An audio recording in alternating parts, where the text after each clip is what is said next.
When a late-night car crash throws Grace Whitman, an heiress who swore she'd never trust a black man, directly into the path of quiet mechanic Malik Carter, neither could imagine how one moment would shatter their carefully constructed worlds.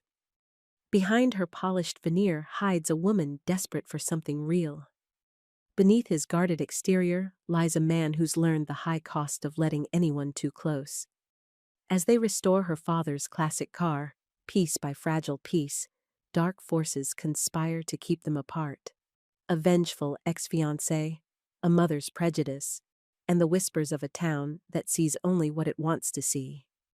Will Grace choose status over a love that could heal her broken heart? Or will Malik walk away to protect everything he's built with his own two hands? If you believe in second chances and the courage it takes to choose love over fear, hit subscribe now and tell me in the comments where you're watching from. The rain pounded against Grace Whitman's windshield as she squinted at the dark road ahead. Her wipers worked overtime, but they were no match for the heavy downpour. She gripped the steering wheel tighter, her knuckles turning white. Just a few more miles, she whispered to herself, trying to stay calm. The clock on her dashboard read 9:40 p.m. She'd stayed too late at the Harper wedding venue, making sure every detail was perfect for tomorrow's ceremony. As an event planner, Grace prided herself on perfection. Nothing could go wrong on her watch. A loud pop made her jump. The car jerked violently to the right. "No, no, no!" Grace fought with the wheel as the sedan fishtailed on the wet road. She pumped the brakes gently, just like her father had taught her, but it was too late. The car slid off the road and into a shallow ditch with a sickening crunch. The airbag didn't deploy, but she was jolted forward, her seatbelt cutting into her chest. Steam hissed from under the hood. The smell of burning rubber filled the car. "Perfect," she muttered, reaching for her phone. No signal, of course. Headlights appeared on the road behind her, slowing as they approached. Grace's stomach tightened. Who would be out on this back road so late in the rain? The vehicle pulled over, killing its headlights. A tall figure emerged, wearing a dark jacket, moving cautiously toward her car. Grace's heart pounded. She'd heard too many horror stories about women stranded on dark roads. She fumbled in her purse for her pepper spray. A gentle knock on her window made her flinch. Through the rain-streaked glass, she could make out a man's face, concerned rather than threatening. "Are you hurt?" His voice was deep but gentle, slightly muffled by the glass and rain.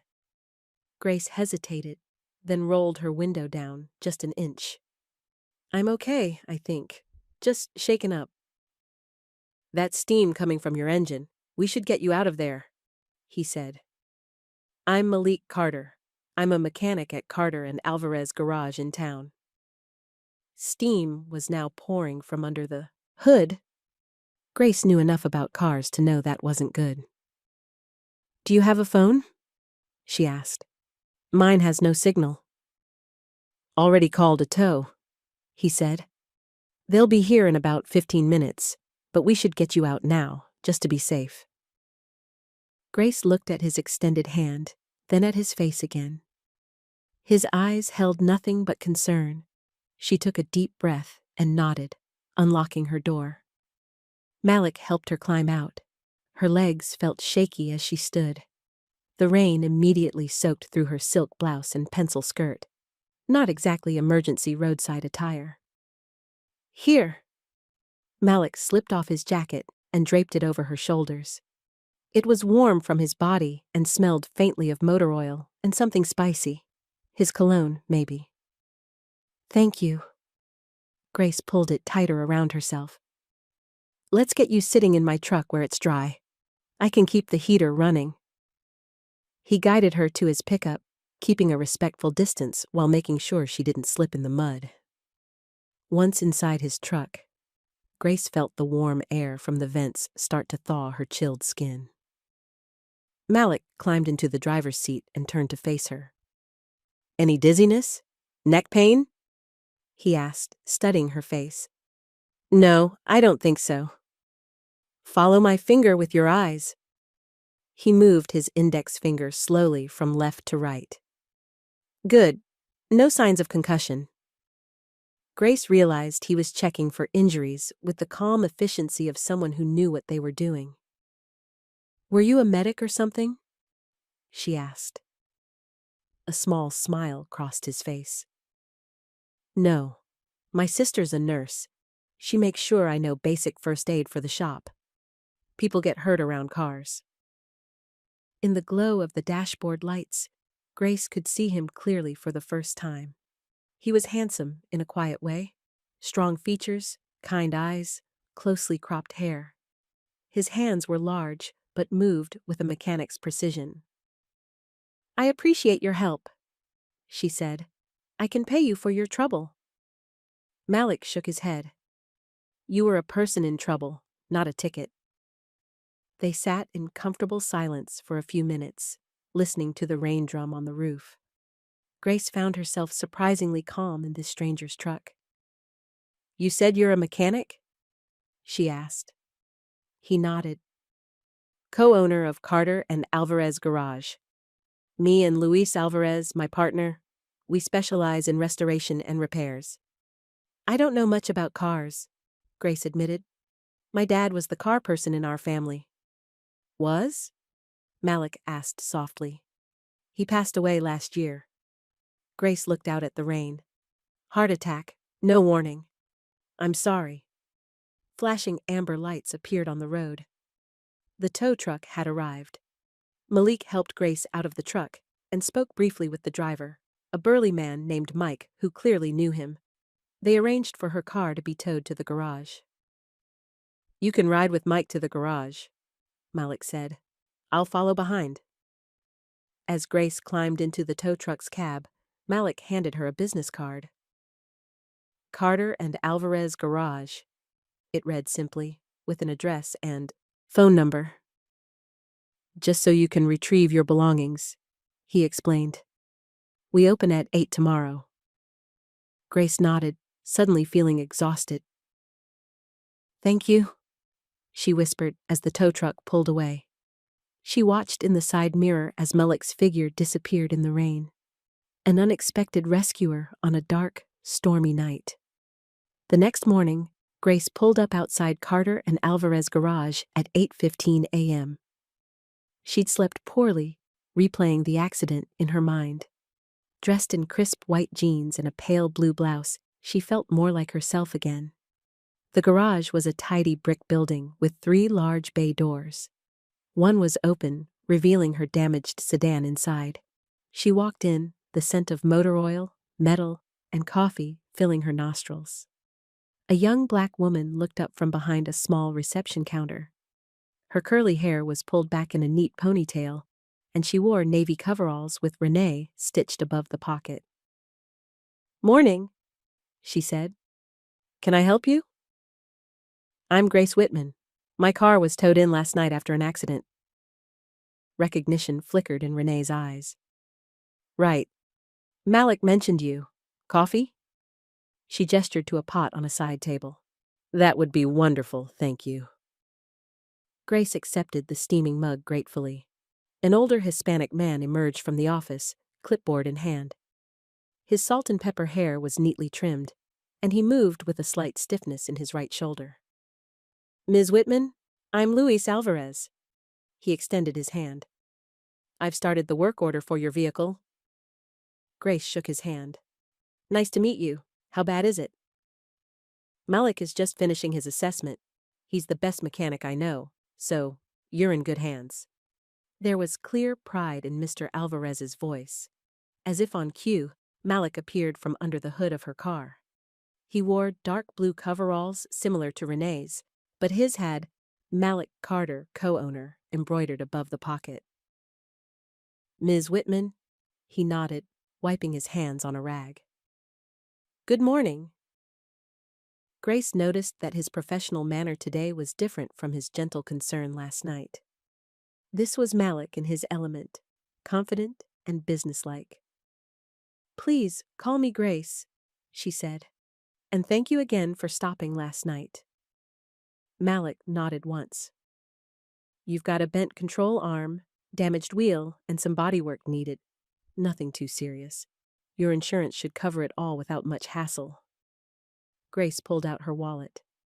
I'd still like to thank you properly for helping me. That's not necessary, he said firmly. You were a person in trouble, not a ticket. Something about the repeated phrase touched Grace. She'd grown up in a world where everything had a price tag, where favors were currency. Malik's simple act of kindness without expectation felt refreshing. As he talked through the repair process, Grace's attention drifted to a dust-covered shape in the corner of the shop. A car was hidden under a gray sheet, only its vintage lines visible. "What's under there?" she asked, interrupting Malik's explanation of insurance forms. He followed her gaze. An old project, 1969 convertible we've been restoring between paying jobs. Grace stepped closer, drawn by something familiar in its shape. She lifted a corner of the sheet, revealing a chrome emblem she recognized instantly. Her breath caught. My dad had one like this, she murmured. A Whitman convertible? Malik's eyebrows raised slightly. Whitman? That's your name. My grandfather started Whitman Motors in the 50s, Grace explained. They made luxury cars until the company was sold in the 80s. This was their most famous model. She traced the W emblem with her fingertip, memories flooding back. Her father washing his prized convertible on Sunday afternoons. Her small hands helping to polish the chrome. The wind in her hair during sunset drives along this very coast road. Your sedan should be ready in about a week, Malik said, bringing her back to the present. We'll call with updates. Grace nodded, reluctantly dropping the sheet back over the vintage car. Thank you. She left the garage with a strange feeling of connection, not just to the car that reminded her of her father, but to this place and these people who had helped her when she needed it most. At 9:30 a.m., Grace found herself driving back to the garage, a box of fresh pastries on the passenger seat beside her. She'd picked them up from Coastal Bakery, the best in town. It was a small gesture, but she wanted to do something. When she walked in, Renee looked surprised to see her again so soon. I brought breakfast, Grace said simply, setting the box on the counter. Mr. Alvarez emerged from the office, smiling when he saw the pastries. Now that's a nice surprise. Thank you, Ms. Whitman. Please, it's Grace. Renee selected a cinnamon roll, giving Grace a small nod of approval. Thanks. Malik appeared from under a lifted truck, wiping his hands again. He hesitated when he saw the pastries. Just a thank you, Grace said quickly. Not a payment. Something in his expression softened, and he nodded, reaching for a bear claw. Thank you, Grace. As they enjoyed the pastries, Grace wandered around the small waiting area. A bulletin board caught her attention. Photos of cars, customers, and community events covered it. One photo in particular made her pause. Malik and Mr. Alvarez standing beside a gleaming Whitman convertible at what looked like a charity event. The caption read, Carter and Alvarez supporting Children's Hospital Benefit Tour 2019. Is that the same car? She asked, pointing to the photo. Malik came to stand beside her, close enough that she could smell that same spicy cologne from last night. No, that belonged to a customer. Lovely old gentleman who hired us to maintain his collection. I tuned that Whitman V8 myself. What did you think of it? Grace asked, genuinely curious. Beautiful engineering. Your grandfather knew what he was doing. Malik's face lit up as he talked about the car's mechanics. The owner was one of the kindest clients we've had. He'd bring coffee and sit for hours just talking cars. Grace smiled, thinking of her own father doing the same thing. My dad was like that. He loved everything about cars, the history, the engineering, even the smell of the leather seats. For a moment, they stood side by side, looking at the photo. Grace felt a shift inside her, asking practical questions about cars and engines rather than worrying about status or appearances. "I should let you get back to work," she said finally. "Thanks for taking care of my car." "We'll take good care of it," Malik promised. Outside in her rideshare, Grace pulled out her phone to text Owen, her fiancé. Owen Hale was everything her mother approved of. Wealthy, connected, from a good family. Their engagement had been expected rather than passionate. She started typing, "Car and shop after accident. Need ride to dinner tonight?" Then she paused, finger hovering over the send button. For some reason, she didn't want to involve Owen in this. Not yet. She deleted the message and put her phone away. For the first time in months, she made a decision without considering what Owen or her mother would think. At noon, Grace pushed open the door of the corner cafe, a small place near the garage.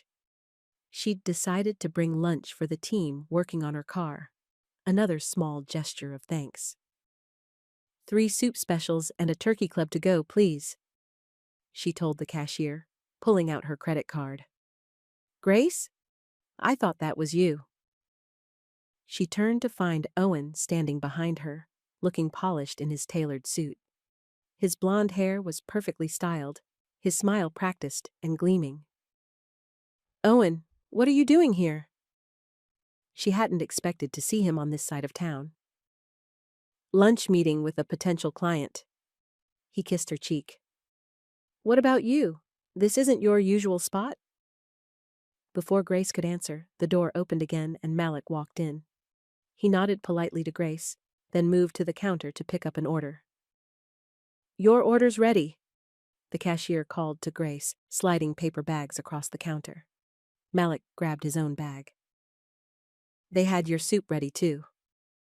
"Thank you," Grace said, reaching for the bags. Owen's eyes narrowed slightly. "You know each other?" "Malik helped me last night when I had a car accident," Grace explained.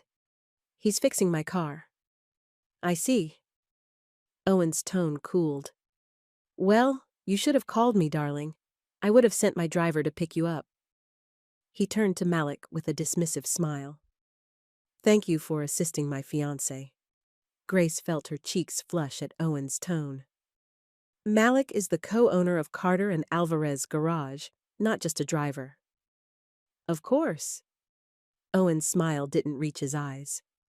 "Well, don't let me keep your driver, mechanic, waiting." Malik's expression had closed off, his earlier warmth replaced by careful neutrality. "Your car will be ready next week, Ms. Whitman," he said formally. "Have a good day." He left without waiting for a response, the bell above the door jingling as it closed behind him. Grace stood on the sidewalk with 2 paper bags in her hands, feeling as if something important had just slipped through her fingers. Owen was still inside, waiting for his client. The garage was only a block away. She made her decision and started walking. Grace arrived at the garage with the soup and sandwiches, but the warm atmosphere from earlier had cooled. Renee accepted the food with a polite, "Thank you." And Mr. Alvarez smiled, but Malik remained in the bay, head under a hood, only nodding acknowledgement. The encounter with Owen had changed something. Grace set the food on the counter and left quickly, her cheeks still burning with embarrassment. That evening, alone in her apartment, Grace couldn't stop thinking about the garage, about Malik, and about the Whitman convertible hidden under the dust sheet. She opened the carved wooden box where she kept her father's personal effects, the things that had mattered most to him. Inside were his favorite watch, cufflinks, and a small leather pouch. She tipped the pouch into her palm, and a key slid out, old-fashioned, heavy. Attached was a small tag reading, "Storage Unit 17, Coast Highway Storage." Grace remembered her father mentioning the unit where he kept a surprise for later. He'd never had the chance to show her what it was. Behind the key was the title to a 1969 Whitman convertible. Her heart skipped a beat. Could it be? Had her father owned one of the classic cars all this time? She picked up her phone and called the storage facility. "This is Grace Whitman. My father was Robert Whitman. I have the key to his unit, number 17, and I'd like to access it tomorrow if possible." "We're open from 8 to 5, Ms. Whitman. Just bring ID and the key." After hanging up, Grace hesitated before typing a text to Malik. "Could you meet me at Coast Highway Storage tomorrow at 10 a.m. to evaluate a car? Paid work." The three dots appeared, disappeared, then appeared again before his reply came through. "If it's really what you want, 10 works." Grace set the key on her nightstand and turned off the light, determination settling in her chest like a warm weight. Tomorrow she would reconnect with a piece of her father's life, and maybe build a bridge that Owen's careless words had damaged. The storage facility was a line of identical garage-sized units stretching along the coastal highway. Grace arrived early, coffee in hand, nervous energy making her tap her foot as she waited. Malik pulled up in his truck at exactly 10 a.m. He wore jeans and a dark gray t-shirt instead of his coveralls, but the same careful professional expression from yesterday. "Morning," he said simply. "Thank you for coming," Grace replied. "I wasn't sure if you would." Something flickered in his eyes. "I said I would. Let's see this car." They walked to Unit 17. Grace's hand trembled slightly as she inserted the key and turned it. The lock clicked, and she pulled up the rolling door. Inside sat a car-shaped form under a dusty tarp. Sunlight from behind them cut through the darkness, illuminating dust particles dancing in the air. Grace stepped inside, Malik following. Together, they pulled back the tarp to reveal a 1969 Whitman convertible, burgundy with chrome accents, its paint dulled by years of storage, but its classic lines unmistakable. "Oh," Grace breathed, her hand going to her mouth. "It's just like his." Malik circled the car slowly, his expert eyes taking in every detail. "Frame looks solid, interior's dry, which is good." He popped the hood and studied the engine. "Hoses and belts are shot. It'll need fluids, new tires, probably a full electrical check." He glanced at Grace. "But the heart is there. It's all original." "Can it be restored?" Grace asked. "Anything can be restored with enough time and money," Malik said, then smiled slightly, the first real smile she'd seen since the cafe incident. "But this one's worth it." Grace ran her hand along the cool metal of the door. "This car was everything to my dad. Our best memories were in his convertible, Sunday drives, ice cream stops, talks about life when I was a teenager." She looked at Malik. "I'd like to restore it, properly, the way he would have wanted." "That's a big project." "I know, and I want to learn, to be involved." Grace met his eyes directly. "I don't just want to write checks and pick it up when it's done." Malik studied her for a long moment. "You'll need to get your hands dirty. Learn the parts, the process. No shortcuts." "I'm willing to do that." "Then we'll bring it back the right way," he said with a nod. Grace smiled, something like relief washing through her. "Let's start." That afternoon, in the garage office, Malik wrote on a whiteboard while Grace watched. Parts list, timeline, tasks. It was all laid out in neat, precise handwriting. "First rule," Malik said, capping the marker. "Safety. You'll wear glasses, gloves when needed. You'll listen when I or Mr. Alvarez tell you to stop or be careful." Grace nodded seriously. "I understand." "Second rule, no rushing. Restoration takes time. We do it right or not at all." "Agreed." "Third rule, you're part of the team while you're here. That means you help with whatever needs doing, even the small stuff." Grace nodded again. "I can handle that." Renee appeared in the doorway, arms crossed, expression skeptical. "You sure about this, Malik?" Most people think they want to restore a car until they see what it really takes. Grace understands it's a commitment, Malik said, looking at Grace with raised eyebrows. I do, Grace confirmed, and I appreciate you both being willing to teach me. Renee's expression softened slightly. Well, you can start by cataloging these screws and putting them in labeled bags. She pointed to a tray of various sized screws on a workbench. Every piece matters in restoration. It was a test, Grace knew, but she wasn't offended. She put on the safety glasses Malik handed her and got to work, carefully sorting the screws by size and type. Mr. Alvarez came in later, studying the whiteboard. Good plan, he said to Malik. I suggest starting with the hoses and fluids. Get the circulation system working again before we worry about aesthetics. As they discussed technical details, Grace noticed Mr. Alvarez rubbing his right shoulder, wincing slightly when he thought no one was looking. Malik saw it too. You should head home early, he told his partner. I've got the Henderson brake job under control.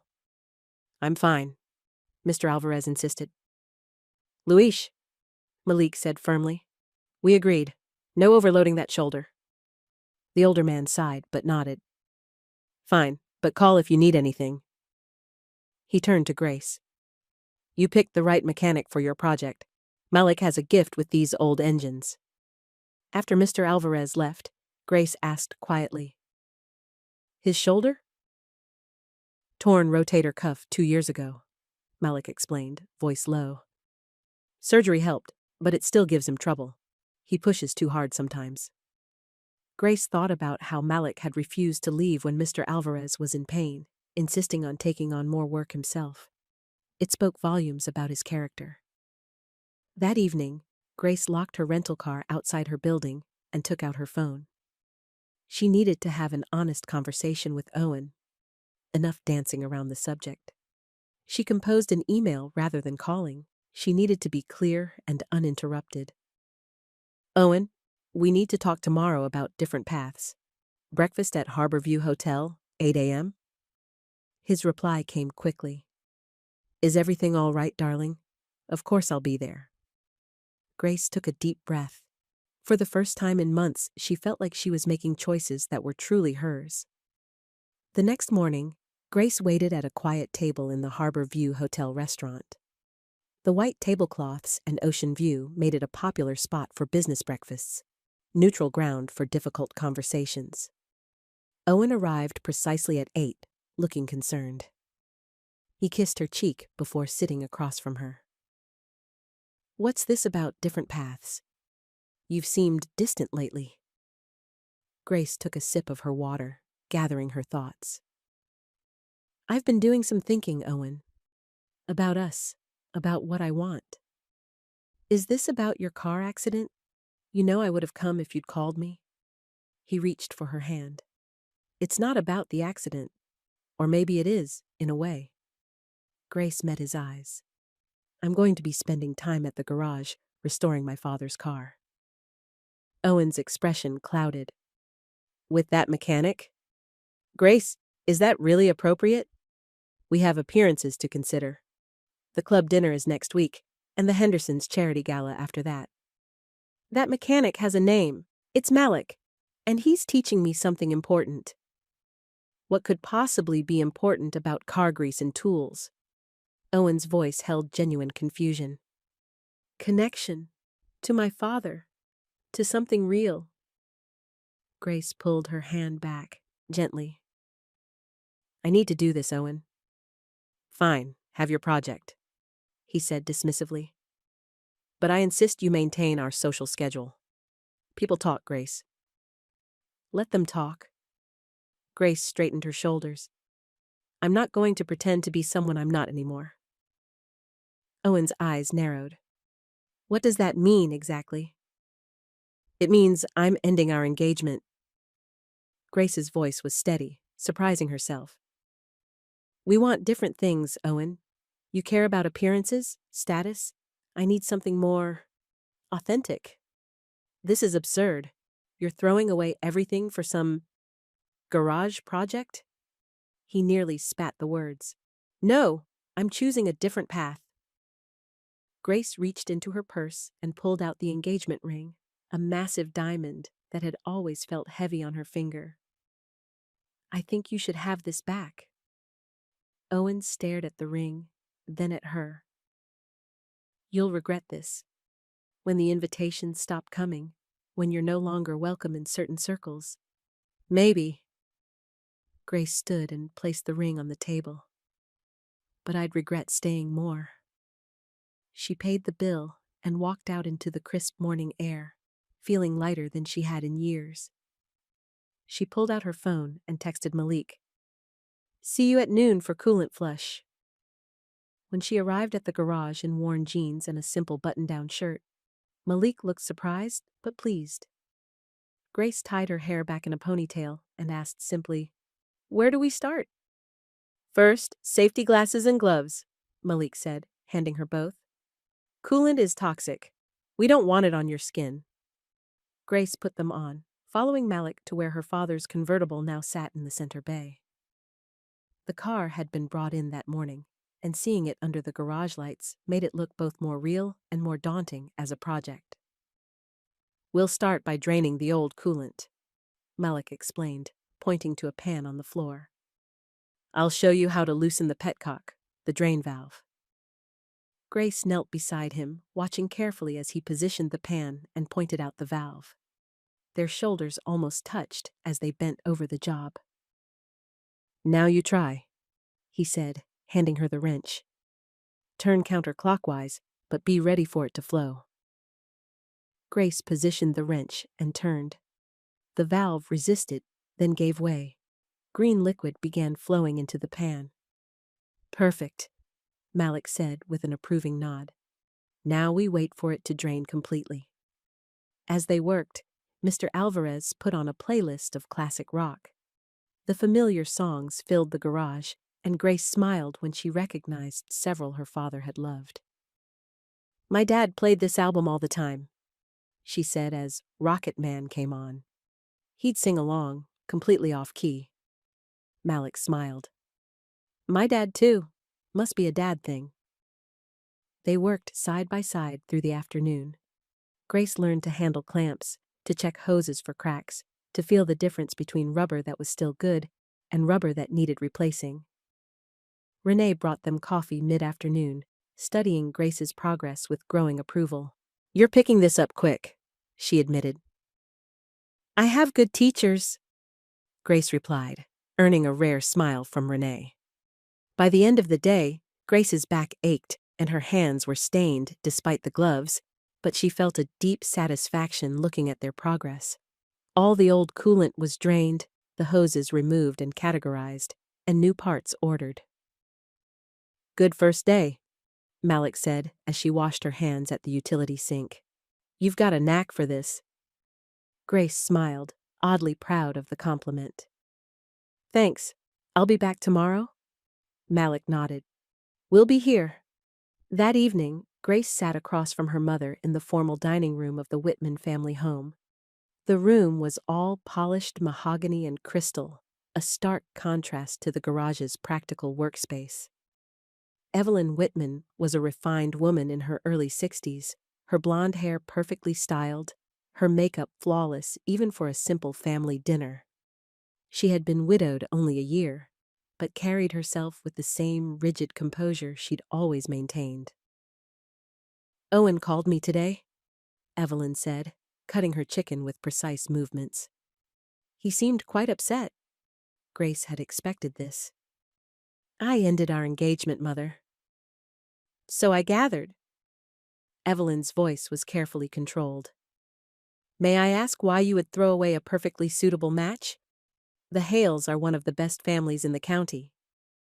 We want different things, Grace said simply. Owen cares about status and appearances. I want something more real. Real? Evelyn's voice held a hint of disdain. And what exactly is real to you now? I'm restoring Dad's convertible, the one he kept in storage. Something flickered in Evelyn's eyes. Pain, perhaps, or memory. Robert's old car? Why on earth would you want to do that? Because it mattered to him. And because I need to connect with something that isn't about image or money. Grace took a breath. I'm working with a mechanic named Malik Carter. He's teaching me to do the restoration properly. A mechanic. Evelyn set down her fork. And I suppose this mechanic is the reason you broke things off with Owen? Malik has nothing to do with my decision about Owen, Grace said, though she wasn't entirely sure that was true. He's just helping me with Dad's car? I see. Evelyn's tone made it clear she saw more than Grace was saying. And how long will this project last? As long as it takes to do it right. I'll be at the shop by 9 a.m. tomorrow. Evelyn sighed. Grace, darling, I know your father's passing has been difficult. But throwing away your future over nostalgia for an old car seems extreme. I'm not throwing away anything, Mother. I'm choosing something that matters to me. Grace stood and carried her plate to the kitchen, ending the conversation. Later, alone in her room in her childhood home, Grace texted Malik. Early start okay? His reply came quickly. We'll be ready. The next morning, Grace arrived at the garage by 9 a.m., as promised, carrying coffee for everyone. The atmosphere was oddly tense. Renee was on the phone at the front desk, her expression troubled. Yes, sir, I understand. No, that's fine. We can reschedule for next week. She hung up and sighed. Everything okay? Grace asked, setting the coffee down. Second cancellation this morning, Renee said. Both regulars, both with thin excuses. Mr. Alvarez emerged from the office, frowning at his phone. Make that 3. Henderson just texted to reschedule his brake job. Malik was at a workbench, measuring belt lengths for the convertible. His face revealed nothing, but Grace noticed the tightness in his shoulders. What's going on? She asked. Renee hesitated, then turned her phone screen toward Grace. It showed a social media post from someone in Grace's wider social circle. Spotted. Local heiress slumming it at the auto shop. Wonder what Daddy would think of her new hands-on approach with the help. Classic mistake.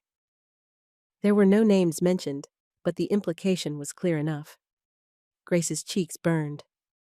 I'm so sorry, she said quietly. This is ridiculous. Not your fault, Malik said without looking up from his work. People talk. Always have. But Grace could see how the post had affected him. He kept his head down, focusing intently on his measurements. Renee was protective, hovering near her brother. Mr. Alvarez looked troubled. They worked through the morning in relative silence.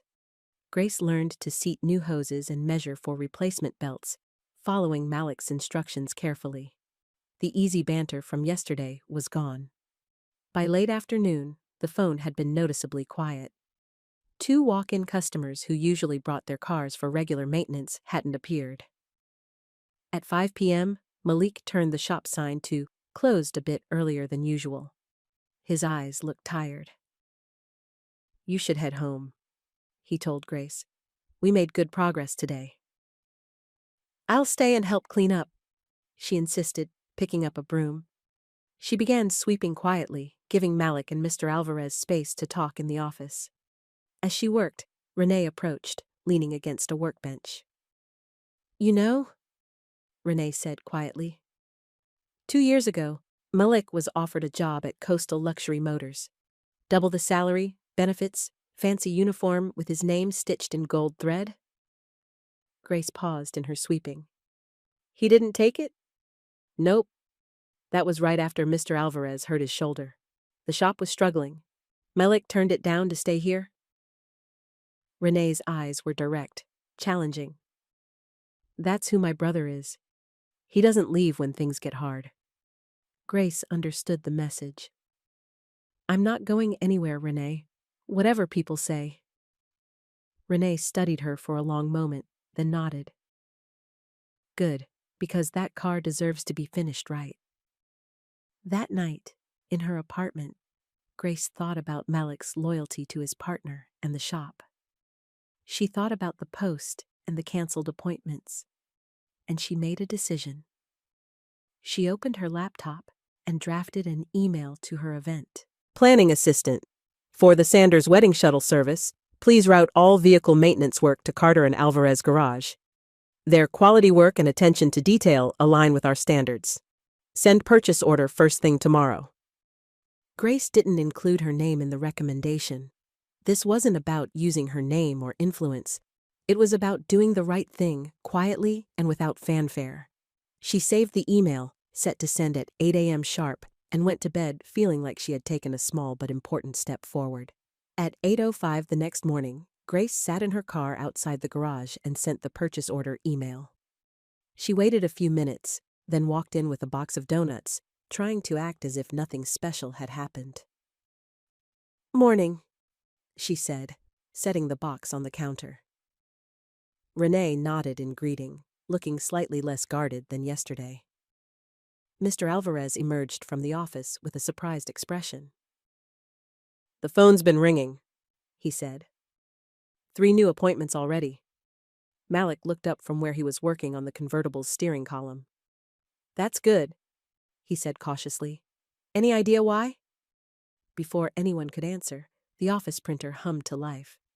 Mr. Alvarez walked over and picked up the page, scanning it quickly. His eyes widened, then moved to Grace. "Purchase order from Sanders Wedding Events," he said, "for maintenance on their entire shuttle fleet." Grace busied herself with selecting a donut, avoiding their eyes. "Must be your reputation for quality work," she said lightly. Mr. Alvarez's mouth twitched with a suppressed smile as he returned to the office with the purchase order. Renee gave Grace a long look, then followed him. Malik approached Grace, wiping his hands on a rag. "That wouldn't have anything to do with you, would it?" "I may have made a recommendation," Grace admitted, "but only because you do excellent work. It's a business decision." "Thank you for trusting our work," Malik said simply, then handed her a torque wrench. "Ready to learn something new?" The atmosphere in the shop lightened considerably over the next few hours. The phone continued to ring with new appointments. No one mentioned the social media post again. Grace worked beside Malik, learning to adjust the torque on bolts, the proper way to tighten in a pattern for even pressure. Her hands were becoming more confident with the tools, her questions more specific and technical. "You're a quick learner," Malik said as they broke for lunch. "Most people take longer to get comfortable with the tools." "I have a good teacher," Grace replied, pleased by the compliment. They ate sandwiches at the small table in the break room, talking about the next steps for the convertible. The tension from yesterday had dissolved, replaced by a comfortable working rhythm.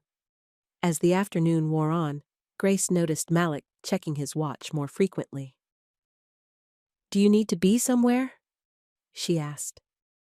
"Just wondering if we might try something," he said. "How late can you stay today?" "As late as needed," Grace replied. "Why?" A small smile appeared on Malik's face. "I think we might be able to get the engine to turn over for the first time, just to see if it's willing to wake up." Excitement sparked in Grace's chest. "Really? What do we need to do?"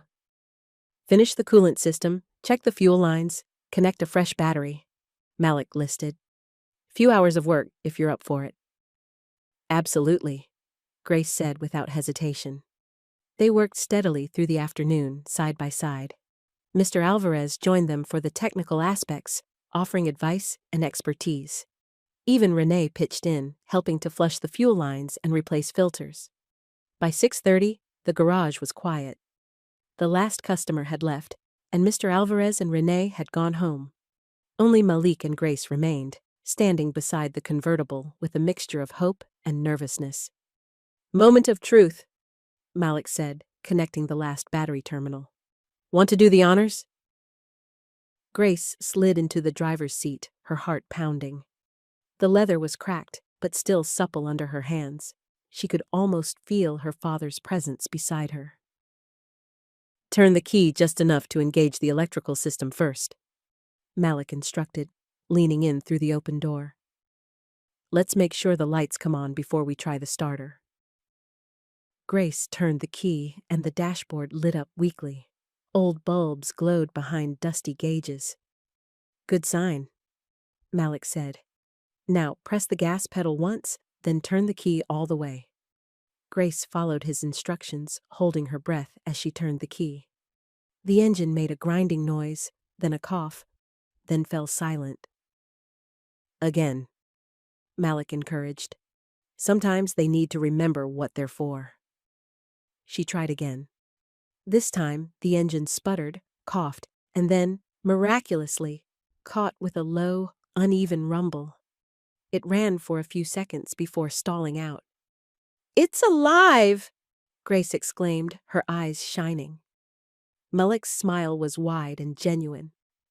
"That's a great start. The old girl remembers how to run. Can we try to move it? Just a little?"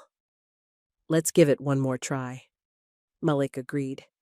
"If it starts, we'll just roll to the end of the back lot and back. No streets yet." On the third try, the engine caught and stayed running, its rhythm uneven but determined. Grace felt a lump in her throat at the familiar rumble, so like her father's car. "Clutch in, first gear," Malik instructed gently. "Ease out slowly while giving a little gas." The car jerked, then began to roll forward. Grace guided it carefully out the open bay door and into the empty back lot. The evening air was cool, the sky painted in deep blues and purples as dusk settled around them. She circled slowly to the end of the lot and back, the engine's voice growing slightly smoother with movement. When she pulled back into the bay, she couldn't stop smiling. "That was amazing," she said, as Malik helped her set the parking brake and shut off the engine. "It actually moved under its own power." "First big milestone," Malik agreed, his own smile reflecting her excitement. "There's still a lot to do, but that's a good sign. The heart's strong." They stood close together in the dimming light of the garage, the moment stretching between them. Grace noticed details about Malik she hadn't before. A small scar near his eyebrow, the way his eyes crinkled at the corners when he smiled fully, the careful strength in his hands. "Thank you," she said softly, "for today, for all of this." "Thank you for trusting me with your father's car," he replied, his voice equally quiet. Grace stepped down from the car, suddenly aware of how close they were standing. Something shifted in Malik's expression. A softening, a question. The moment broke when his phone chimed with a text. He checked it quickly. "Renee," he explained. "She's wondering if we got it running." "Tell her yes," Grace said, gathering her things. "Tell her the old girl remembers how to purr." As she drove home that night, Grace couldn't stop smiling. The image of Malik's face when the engine caught, pure joy and satisfaction, stayed with her. And so did the quiet moment afterward, when something unspoken had passed between them. "So, you're spending all your time at that garage now?" Renee asked a few days later as she handed Grace a wrench. They were working together on cleaning the convertible's chrome trim pieces, a tedious but satisfying job. "Not all my time," Grace corrected. "I still have my event planning business, but yes, I'm here a lot." "And your fancy friends? What do they think?" Grace shrugged. "I haven't seen much of them lately." The truth was, her social calendar had emptied considerably since breaking up with Owen. No more charity committee meetings, no more country club brunches, no more invitations to exclusive parties. It was as if she'd stepped off the social merry-go-round. Strangely, she didn't miss it. "My brother likes you," Renee said suddenly, focusing intently on the chrome piece in her hands. "I can tell." Grace's heart skipped a beat. "I like him too. Malik doesn't let people in easily. He's careful."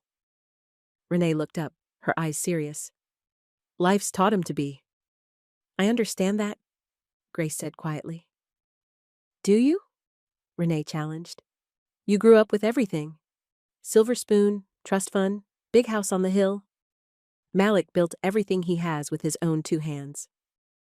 I know our backgrounds are different, Grace acknowledged. But that doesn't mean we can't understand each other. Renee studied her for a long moment, then nodded. Fair enough. She handed Grace another piece of chrome. Just remember, my brother's heart isn't a project you can start and walk away from if it gets too hard. I'm not walking away from anything, Grace said firmly.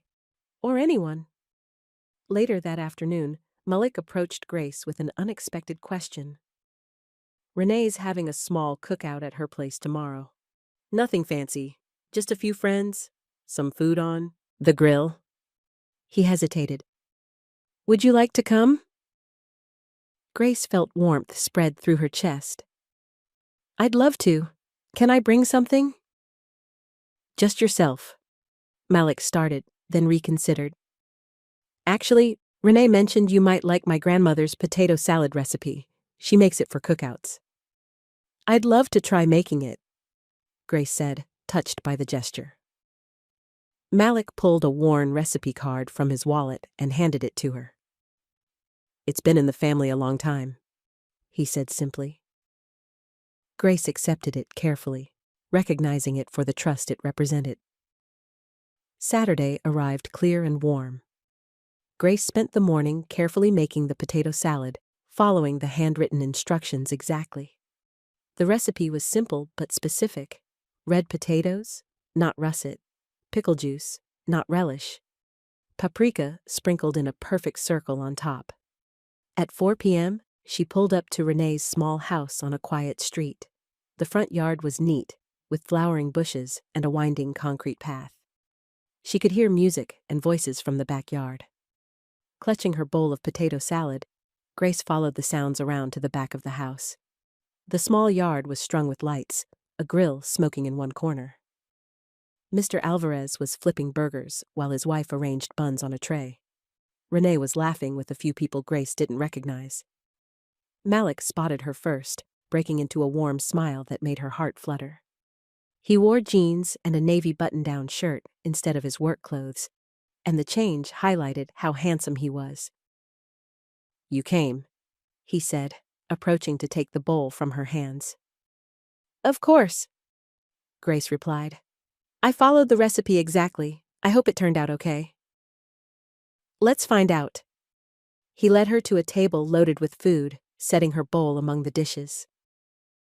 Everyone, this is Grace. The introductions were simple and warm. No one mentioned her last name or family. She was just Grace, Malik's friend, who was restoring her dad's car. It felt refreshingly straightforward.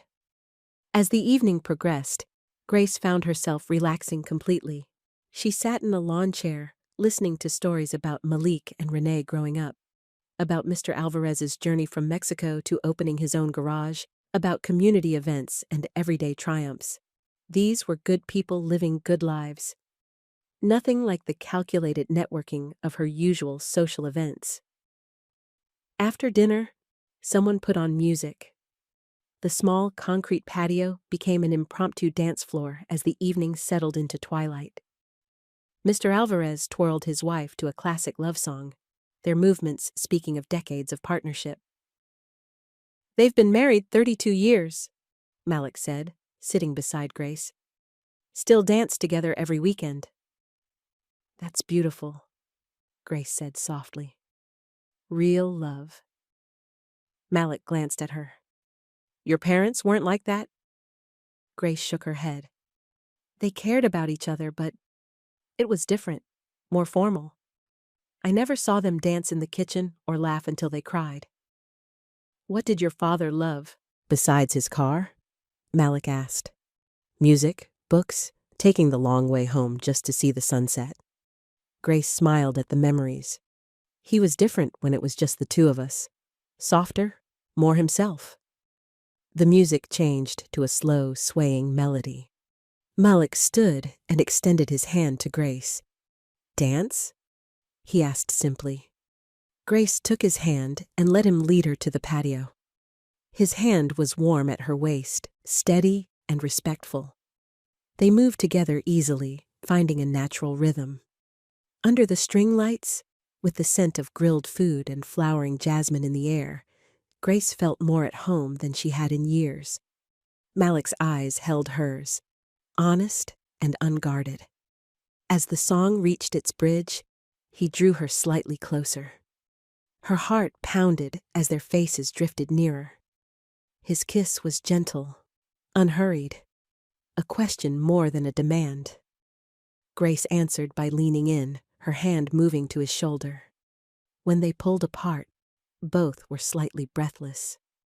Around them, the party continued, but they had created their own small world in the circle of their arms. "I'd like to take this slow and real," Malik whispered, his eyes searching hers. Grace nodded, happiness bubbling up inside her. Slow and true. The rest of the evening passed in a warm glow. They danced again, talked with others, shared dessert from the same plate. Simple joys that felt profound in their authenticity. As the party wound down, Malik walked Grace to her car. "Thank you for inviting me," she said. "It was wonderful." "The potato salad was perfect," he replied with a smile. "Grandma would approve." "High praise." Grace leaned against her car, not quite ready to leave. "I'll see you Monday at the shop?" "I'll be there." Malik hesitated, then leaned in for another brief, sweet kiss. "Good night, Grace." "Good night, Malik." Grace drove home with the windows down, singing along to the radio, feeling lighter than she had in years. Sunday morning dawned bright and clear. Grace slept in, then made coffee, and scrolled through her phone, still smiling about the previous evening. Her smile faded when she saw a post from Owen. It was a photo taken weeks ago at the cafe, Grace standing near Malik as they picked up their orders. The caption read, "When patronage becomes personal, some people forget who they really are.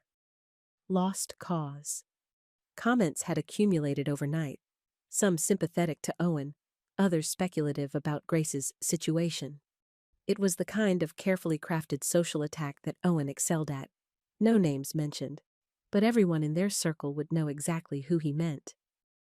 Before she could process her reaction, her phone buzzed with a text from Renee. "Have you seen what that jerk posted? Malik's locked the shop early. Says he needs space. Handling something." Grace frowned, immediately concerned. She tried calling Malik, but it went straight to voicemail. She texted, "Just saw Owen's post. Are you okay? Can we talk?" No response came. Growing worried, Grace drove to the garage in the early afternoon. The closed sign hung in the window, unusual for a Sunday when they were typically open until 3 p.m. She knocked on the side door, but no one answered. Through the window, she could see the convertible sitting in the bay, tools neatly arranged beside it, but no sign of Malik. Standing outside the closed shop, Grace felt a hollow ache in her chest. Last night had been perfect. Connection, laughter, that sweet first kiss. Today, walls had risen again. She returned to her car and sat there, staring at the garage doors. Owen's post was calculated to cause maximum damage while maintaining plausible deniability. It was how he operated. Subtle cruelty, disguised as concern. Grace had spent years in that world of veiled insults and social maneuvering. She knew its rules, its power, and she knew that Malik, for all his strength, would be vulnerable to this kind of attack. His business depended on reputation and community trust. She drove home slowly, trying to figure out what to do. The social damage Owen could inflict was real, but so was what had grown between her and Malik, something honest and strong that deserved a chance to flourish. That evening, Grace sat on her balcony watching the sunset, remembering how her father had loved this time of day. "Golden hour," he'd called it, when everything looks like it's touched by magic. She wondered what he would say about all this. About Owen's petty attacks, about the garage, about Malik. She knew the answer without having to think too hard. Her father had always valued character over status. Find people who show up when it matters, he'd told her. Who do the right thing, even when it's hard. Like Malik, pulling over on a rainy night to help a stranger. Staying loyal to his partner when a better offer came along. Teaching with patience, working with integrity. Grace made her decision. Whatever came next, she wouldn't let Owen's toxic tactics poison what was growing between her and Malik. Tomorrow, she would find him and have an honest conversation. She just hoped he would be willing to listen. Monday morning, Grace arrived at the garage early, determined to clear the air. To her surprise, Mr. Alvarez was already there, measuring a piece of glass for the side door. "Morning, Grace," he said, looking troubled. "You heard what happened?" "No, what?" Grace asked, alarm rising. Mr. Alvarez gestured to the door. For the first time, Grace noticed the damage, a long scratch in the wood and a cracked window pane. "Someone came by in the night," he explained quietly. "Security light caught them on camera. Just vandalism, but—" He shook his head. "Malik's taking it hard. Blames himself for the attention." "Where is he?" Grace asked. "Inside. Been here since 2 a.m. when the motion alert went off. Cleaned up the glass himself." Grace found Malik in the bay, sitting on a stool near the convertible, head in his hands. He looked up when she entered, his expression guarded and tired. "You shouldn't be here," he said quietly. "Yes, I should," Grace countered, approaching slowly. "Malik, I'm so sorry about the door." "This is exactly what I was afraid would happen," he said, standing up. "Your ex is making sure everyone knows he's not happy, and my shop, my people, are paying the price." "We don't know it was Owen," Grace said, though she suspected it might have been one of his friends. "Doesn't matter who did it. It happened because of the attention." Malik ran a hand over his face. "I've worked too hard for this place, Grace. I won't be the reason it gets damaged, or Luis gets hurt." Grace took a deep breath. "What do you need? Right now, what would help?" The direct question seemed to surprise him. He looked at her for a long moment. "I need my people to be safe," he said finally. "I need this shop to keep running. It's not just my livelihood. It's Luis's retirement plan. It's Renee's security. I can't risk that." Grace nodded, understanding. "Okay, I'm going to fix what's mine to fix." She turned to leave, then paused.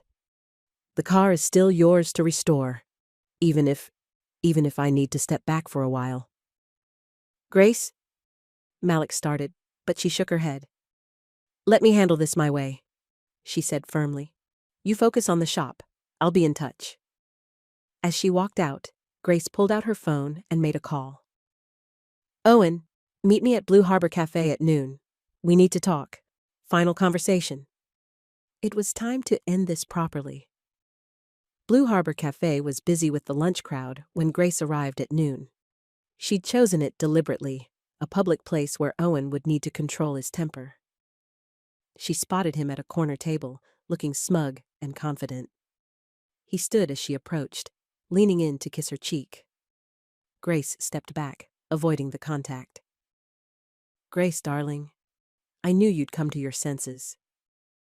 Owen's smile was slick and practiced. "That little garage adventure was just a phase, wasn't it?" "I'm not here to reconcile, Owen." Grace sat down, keeping her voice level. "I'm here to return this," she said, placing the engagement ring box on the table. "And to make something very clear." Owen's smile faltered. "If this is about that social media post, I never mentioned any names. People draw their own conclusions." "We both know exactly what you were doing," Grace said, and it stops now. I was concerned about you, Owen protested, his voice soft but his eyes hard. Running around with people who aren't our kind, it reflects poorly. Our kind? Grace repeated. What exactly is our kind, Owen? People who judge others based on their bank accounts, who use social status as a weapon. Owen leaned forward. People with standards, Grace, with futures. That mechanic has nothing to offer you. He has integrity, Grace countered. Honesty, loyalty, things I never saw in our relationship. So this is really about him. Owen's expression darkened. You're throwing away everything for some grease monkey who pulled you out of a ditch? No, I'm choosing a life based on character, not optics. Grace pushed the ring box closer to him. We're done, Owen. Completely and finally done. You'll regret this, he warned. When the novelty wears off, when you realize what you've given up. What have I given up exactly? Grace interrupted. Cocktail parties where everyone talks behind each other's backs? Charity events where no one actually cares about the cause? A husband who values appearances over happiness? Owen's jaw tightened. Your mother will be devastated. My mother will adjust, Grace said, standing up. And so will you. Move on, Owen. Find someone who wants the life you're offering, because I don't. Not anymore. She placed the receipt for the ring on the table. I kept the paperwork. It's all there. Proof of purchase, appraisal, insurance. We're officially finished. Without waiting for his response, Grace walked out, head high. One task done, one more to go. Evelyn Whitman was reading in the sunroom when Grace arrived at the family home. She looked up, surprise crossing her face. Grace, I wasn't expecting you today. We need to talk, Mother, Grace said, sitting across from her. About what's happening. About what I want. Evelyn marked her place in her book and set it aside. I assume this is about the mechanic in that old car. It's about more than that, Grace said. It's about what kind of life I want, what kind of person I want to be. And what kind is that? Evelyn's voice was cool but not unkind. Grace took a deep breath. I'm choosing to be with Malik, the man who pulled me out of a smoking car and shows up every day with honesty and integrity. I'm choosing to honor Dad's memory by restoring his car the way he would have wanted. And I'm choosing to live authentically, not by society's rules. Evelyn was quiet for a long moment. Your father always was the rebel in our marriage, she said finally. Always more comfortable with the gardener than with the country club members? He knew what mattered, Grace said softly. And you think this mechanic matters? That he's worthy of a Whitman? I think that question itself is the problem, Grace replied. Worthiness isn't about social standing or money, it's about character. And Malik has more character than most people I've known. Evelyn studied her daughter's face. You're serious about this? I am. And if you love me, you'll meet him where he is. Give him a chance. Not as the mechanic, but as the man who makes your daughter happy. Something in Evelyn's expression shifted, a softening around the eyes, a slight tremble in her usually firm mouth. Robert would have liked him, wouldn't he? She asked quietly. Yes, Grace said without hesitation. Dad would have loved him. Evelyn nodded once, her eyes wet with unshed tears. Then show me how. The next afternoon, Grace drove her mother to the garage. Evelyn sat stiffly in the passenger seat, a paper bag of sandwiches on her lap. Her idea, surprisingly.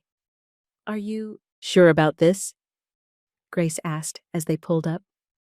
No, Evelyn admitted. But I'm trying, for you.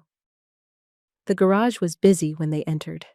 Renee looked up from the reception desk, her eyebrows raising at the sight of Evelyn Whitman in her designer outfit, clutching a bag from the local deli.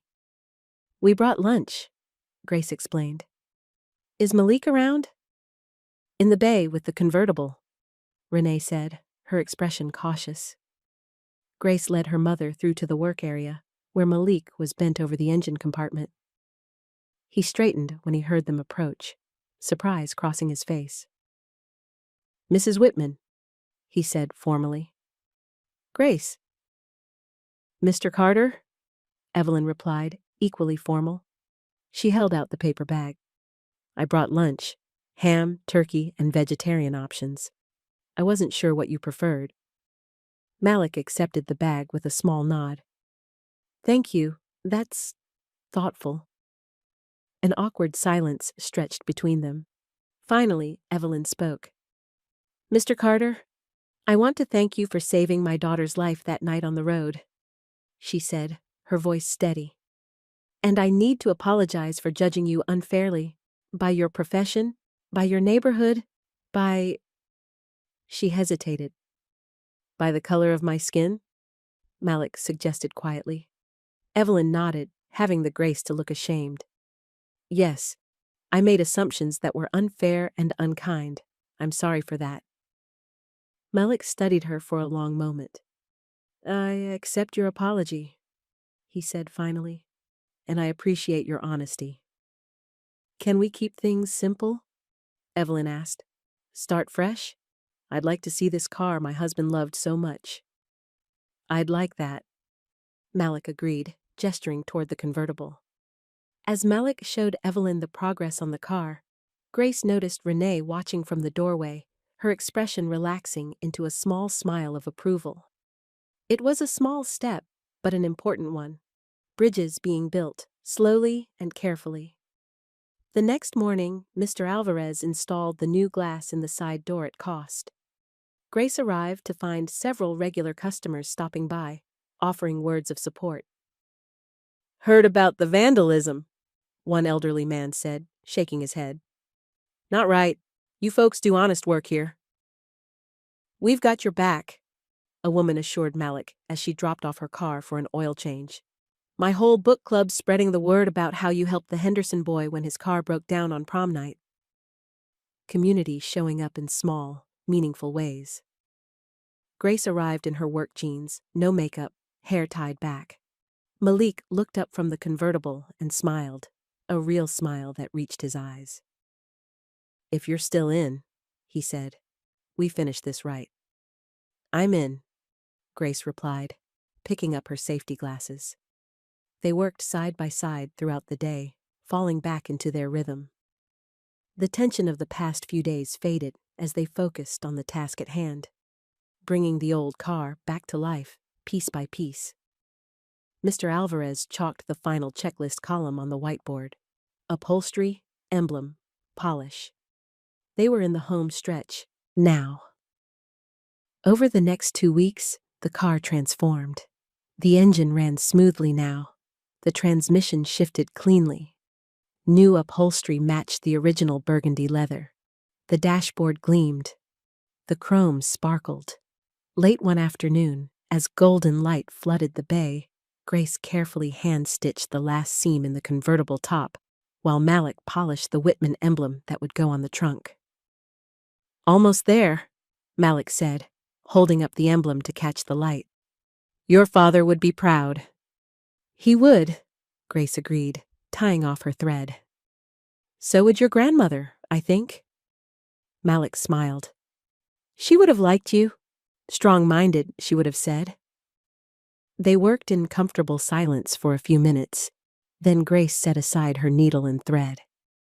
"I was wrong, you know," she said quietly. "About what?"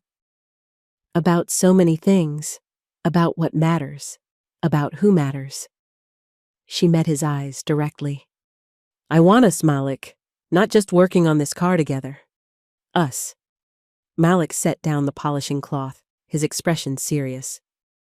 "There will always be people who don't approve, who make assumptions." "Let them," Grace said firmly. "I know what I want now." "And what's that?" His voice was soft, almost a whisper.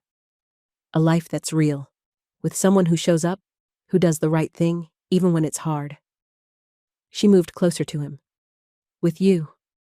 Malik's eyes searched hers. Then we go slow and true, day by day, building something that lasts. He picked up the emblem, and together they fitted it into place on the trunk, the final piece that made the car complete again. When it was secured, Malik handed Grace a leather-bound service booklet, original to the car, with decades of maintenance records. "Time to start a new page," he said, offering her a pen.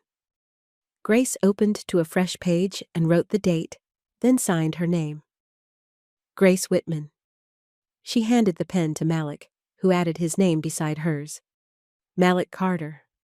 First names on a new page, a continuation of the car's story and the beginning of their own. "Want to take her for a real drive?" Malik asked, holding up the key.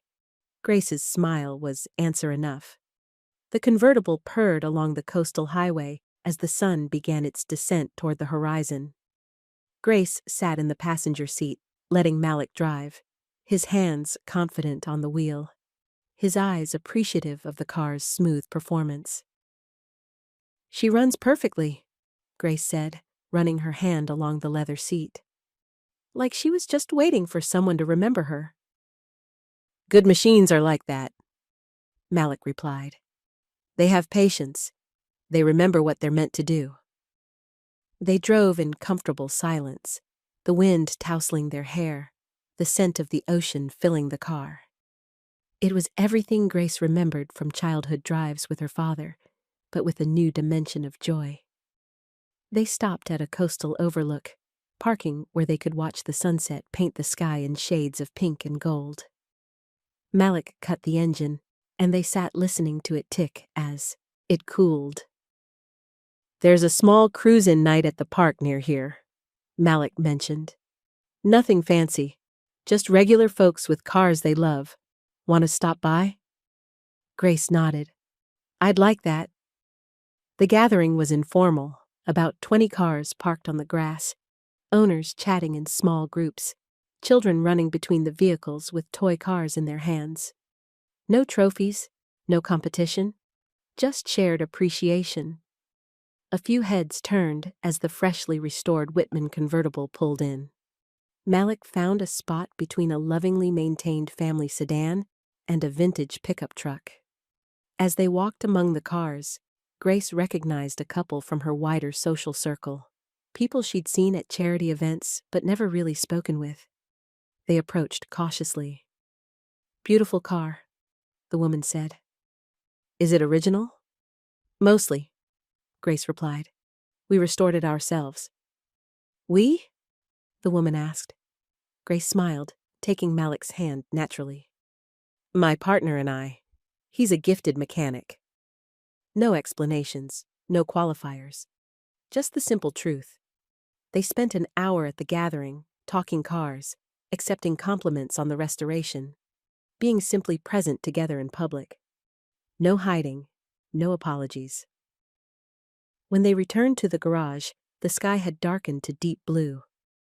They parked the convertible in its bay, listening as the engine ticked and cooled. "Thank you," Grace said softly. "For everything. For stopping that night in the rain, for teaching me, for being patient." "Thank you for trusting me," Malik replied. "With your father's car, with your time." He paused. "With your heart." In the quiet of the garage, with only the security lights casting a gentle glow, Grace felt completely at home. The path ahead wouldn't always be easy. There would be challenges, prejudices to overcome, adjustments to make. But standing here, with this man who had proven himself in 1,000 small, important ways, she knew it was the right path. "For real?" Malik asked, his voice barely a whisper, asking for confirmation of what was growing between them. "For real," Grace answered without hesitation. They locked up the garage together, walking out hand in hand into the gentle evening. The restored car sat in the bay behind them, a bridge between past and future, a testament to what could be saved and renewed with patience, skill, and care. Just like love, just like them. As they reached their cars, Mullick pulled Grace close for a kiss, unhurried, certain, full of promise. "See you tomorrow?" he asked. "Tomorrow?" she agreed. "And the day after. And after that." Grace drove home under a sky full of stars, windows down, singing along to the radio. The road ahead was open, the future unwritten. But for the first time in years, she was driving in the right direction, toward a life built on trust and truth, on character rather than appearance, on love that grew stronger through honest work and everyday courage. A slow, ordinary love, the kind that lasts,